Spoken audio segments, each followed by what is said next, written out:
రాజ్యాంగం వచ్చిన తర్వాత ఇప్పుడు మనుస్మృతి ఎక్కడ ఉంది, మీరు అనవసరమైన చర్చను మళ్ళీ పెడుతున్నారు అనేది ఒక పాయింట్. రాజ్యాంగం వచ్చిన తర్వాత మనుస్మృతి అనేది అమల్లో అధికారపూర్వకంగా అటువంటి శిక్షలు అయితే లేవు, కానీ మానసికంగా అటువంటి భావనలు మనలో ఫిక్స్ అయి ఉన్నాయి. అందుకని ఇవాళకి కూడా మనకి బీసీలు పార్లమెంట్ లో అసెంబ్లీలో కనిపించడం లేదు. శూద్రాగ్ర కులాల వాళ్ళు కొంత ముందుకు వెళ్ళగలిగారు. బీసీలలో 55% ఉన్నటువంటి బీసీలలో ఈ రోజు కూడా మనకి చట్టసభల్లో వాళ్ళు కనిపించడం లేదు. ఎస్సీలకి రాజ్యాంగ రీత్యా ఎస్సీలకి ఎస్టీలకి రిజర్వేషన్లు రావడం వల్ల 15%, 7% వాళ్ళు మనకి అసెంబ్లీలో పార్లమెంట్ లో చట్టసభలో కనిపిస్తున్నారు. బీసీలకి అటువంటి రిజర్వేషన్ లేకపోవడం వల్ల బీసీలు 55% పార్లమెంట్ లో అసెంబ్లీలో కనిపిస్తున్నారు, కనిపించడం లేదు కదా. బీసీలలో ఎంత బాగా వెనుకబడిన కులాలు, ఈవెన్ ఎస్సీ ఉపకులాల్లో కూడా చాలా వెనుకబడినటువంటి కులాలు, ఒక గ్రాడ్యుయేట్ ను ప్రొడ్యూస్ చేయలేని కులాలు, ఒక కౌన్సిలర్ కాలేకపోయిన కులాలు, సంచార జాతులు, ప్లాస్టిక్లు, పిన్నులు అమ్ముకునేటువంటి వాడు, సూదులు అమ్ముకునేటువంటి వాడు, చాలా ఘోరమైనటువంటి పరిస్థితుల్లో, చాలా అన్యాయమైన వృత్తుల్లో ఉన్నటువంటి వాడు మనకు కనిపిస్తూ ఉన్నారు కదా. రాజ్యాంగం ఈ పరిస్థితి ఉండకూడదని ఆ రోజే బాబాసాహెబ్ అంబేద్కర్ రాజ్యాంగం ఆమోదించినటువంటి చిట్ట సభలో ఆయన ప్రసంగం చేస్తున్నప్పుడు, ఇది మీరు రాజకీయంగా సమానత్వం వస్తుంది, సాంఘికంగా ఆర్థికంగా రావట్లేదు, అది గనక రాకపోతే గనక ఈ యొక్క ఫ్రేమ్ ని పీడితులు ఎవరైతే ఉన్నారో భద్రపడతారని ఆ రోజు హెచ్చరించడం అనేది జరిగింది. అంచేత రాజ్యాంగం రాజకీయ సమానత్వానికి కొన్ని బాటలు వేసింది, సాంఘికంగా సమానత్వం రావడానికి ఈ నీచమైనటువంటి విషయాలు మన తలలో ఉన్నాయి.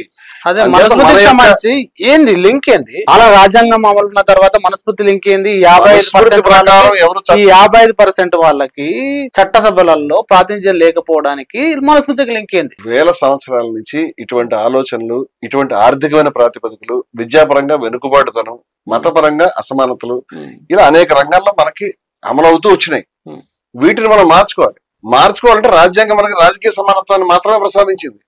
కానీ రాజ్యాంగం యొక్క ఆశయం సాంఘికమైనటువంటి, రాజ్యాంగ నిర్మాతల ఆశయం సాంఘికమైన ఆర్థికమైనటువంటి అన్ని ఆశయాలు రావాలంటే గాంధీ, అంబేద్కర్ లాంటి వాళ్ళ ఆశయమే. అది అమల్లోకి రాలేదు.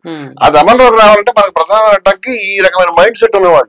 ఈ రాజ్యాంగం ఇట్లా ఉండగానే ఈ వ్యవస్థ అంటే శిక్షణ పక్కన పెట్టండి, బ్రాహ్మణుడు పైన ఉండాలి, మిగతా సవర్ణుల పైన ఉండాలి, మిగతా కులాలు కిందే ఉండాలి అనే అభిప్రాయం ఉండబట్టి కుల లెక్కలు తీయడానికి వీలు లేకుండా, కులగణన జరగడానికి వీలు లేకుండా ఎవరు అడ్డం కూర్చున్నారండి? మొన్నటి దాకా ఎవరు అడ్డం కూర్చున్నారు మీరు చెప్పండి. నేను కులగణన చేస్తాము అని అడిగితే జాతి వ్యతిరేకులు జాతిని ముక్కలు చేయదలుచుకున్నారు, టుకుడే గ్యాంగ్ అని రకరకాల పేర్లతో పిలిచిన వాళ్ళు ఎవరు? హిందూ మతాన్ని ధ్వంసం చేయాలని ప్రతిపాదన పెట్టారు.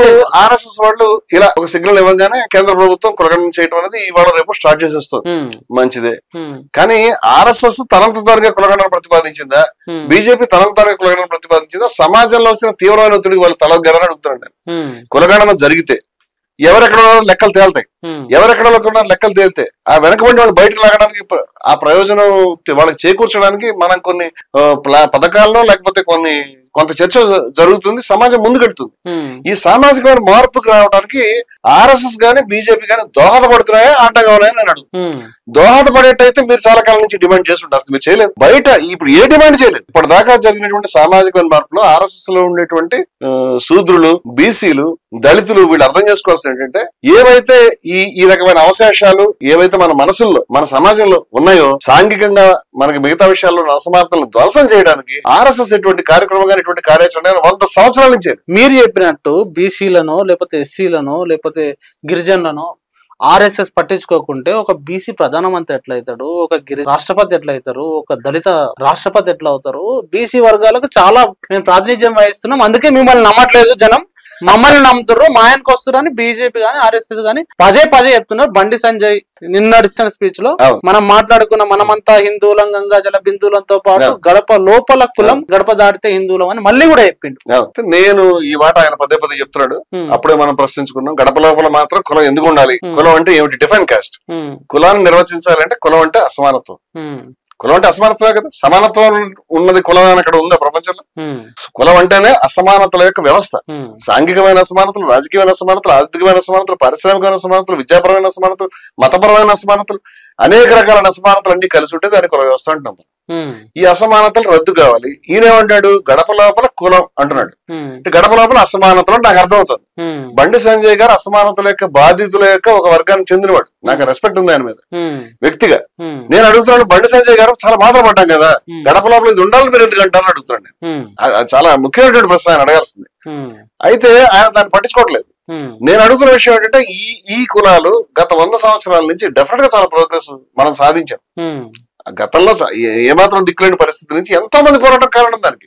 దయానంద సరస్వతి పోరాడాడు, గురు గోవింద్ సింగ్ పోరాడాడు, లేకపోతే బుద్ధుడు ఎప్పుడో చెప్పాడు, ఉపనిషత్తుల్లో చాలా మంది చెప్పారు, బసవన్న చెప్పాడు, వీరబ్రహ్మేంద్ర స్వామి చెప్పాడు, నారాయణ గురు చెప్పాడు, ఫూలే చెప్పాడు, అంబేద్కర్ చెప్పాడు, గాంధీ చెప్పాడు, ఎంతో మంది చెప్పారు, పోరాడారు, కృషి చేశారు, ఇక్కడ దాకా రథాన్ని నెట్టుకుంటూ వచ్చారు. ఎక్కడైనా ఆర్ఎస్ఎస్ నెట్టిందా? ఇదే నా ప్రశ్న. ఎందుకంటే ఇప్పుడు ఎక్కడ ఆర్ఎస్ఎస్ నెట్టలేదు. ఇప్పుడు మీరు ఇంపార్టెంట్ మాట అన్నారు, ఆర్ఎస్ఎస్ తాలూకు ప్రధాని బీసీ ప్రధానమంత్రి. నాకు క్రిటేరియా ఉంది. నేను చాలా కాలం క్రితమే 2005లో బీసీల యొక్క చట్టసభల అగ్రకులాల కబ్జా, బీసీల కుర్చీల్లో అగ్రకులాల కబ్జా ఎన్నాళ్ళని సెన్సేషనల్ పుస్తకం రాసి లక్షల కాపీలు వేసాం వాళ్ళకి. మా ప్రశ్న ఏంటంటే, ఒక బీసీ అధికారంలో ఉన్నాడంటే బీసీ కులంలో పుట్టినవాడు అధికారంలోకి రావడం కాదండి. ఆ అధికారాన్ని ఈ యొక్క కుల నిర్మూలనకు ఉపయోగించాలి, కుల నిర్మూలన అసమానతల నిర్మూలనకు అతను ఉపయోగించాలి. అతను ఉపయోగించగలుగుతున్నాడు అనేది ఆ ప్రశ్న. ఇప్పుడు అతను ఉపయోగిస్తున్నాడు ఏది, కులగణనకు సంబంధించి వాళ్ళు ఉపయోగిస్తున్నాడు. 12 సంవత్సరాలు ఉపయోగించలేదు, 11 సంవత్సరాలు. ఎందుకు ఉపయోగించలేదు అంటే, ఎవరి దగ్గర తోట ఉన్నది, ఎవరి దగ్గర రుమాలు ఊపితే ఈ పని జరిగింది, అసలు అధికారం ఎవరి దగ్గర ఉన్నది? ఆర్ఎస్ఎస్ దగ్గర, బీజేపీ దగ్గర. మీరు చెప్పండి. అంటే ఆర్ఎస్ఎస్ చెప్తే బీజేపీ చేస్తుందా, బీజేపీ చెప్తే ఆర్ఎస్ఎస్ చేస్తుంది?